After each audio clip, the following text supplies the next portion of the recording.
Hi hello welcome back to Karthivya vlogs. ఈరోజు నేను మీ ముందుకు వచ్చేసాను ఒక హెల్తీ రెసిపీతో. అదేంటంటే రాగి చిట్టి దోశ. సో దీనికోసం నేను ఒక బౌల్ తీసుకున్నా, అందులో గ్లాస్ రాగి పిండి వేసుకున్నాం. సో అందులో 2 టేబుల్ స్పూన్ గోధుమ పిండి కూడా యాడ్ చేసుకున్నా. సో ఇంకా తగినంత ఉప్పు వేసుకోవాలి. తర్వాత ఒక చిటికెడు జీలకర్ర కూడా వేసేసుకోవాలి. సో తర్వాత 2 ఉల్లిపాయలు చిన్నగా తరిమి యాడ్ చేసుకోవాలి. సో ఇంకా తర్వాత ఒక 4-5 పచ్చిమిరపకాయలు మీ కారం బట్టి కట్ చేసుకొని చిన్నగా అవి కూడా యాడ్ చేసుకోవాలి. యాడ్ చేసుకున్నాక వాటర్ వేసుకోకుండా వీటిని బాగా మిక్స్ చేసుకోవాలి.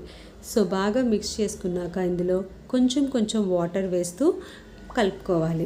ఎందుకు కొంచెం కొంచెం వాటర్ వేసుకోమంటున్నానంటే ఎక్కడా కూడా ఉండల్లాగా ఉండకుండా కొంచెం కొంచెం వాటర్ వేసుకుంటూ మిక్స్ చేసుకుంటే మనకి అలా ఎక్కడా ఉండదన్నమాట.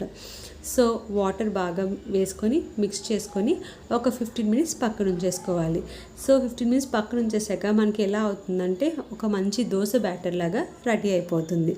సో ఇంకా 15 మినిట్స్ అయ్యాక మనం దీన్ని ఇంకా డైరెక్ట్గా దోశలు వేసేసుకోవచ్చు అన్నమాట. సో ఇంకా దీన్ని కలిపేసి పక్కన పెట్టేసుకున్నాం. ఇప్పుడు స్టవ్ మీద పెనం పెట్టి హీట్ చేయాలి. చేసాక కొంచెం కొంచెం చిట్టి దోశలు అని ఆల్రెడీ చెప్పాను కదా. సో కొంచెం కొంచెం తీసుకొని చిన్న చిన్న ప్యాన్ కేక్స్లా ఉంటాయి కదా, అలా మనం వేసుకోవాలి. హై ఫ్లేమ్లో మాత్రం వేసుకోకూడదు, మీడియం ఫ్లేమ్లో పెట్టి మాత్రమే వేసుకోవాలి.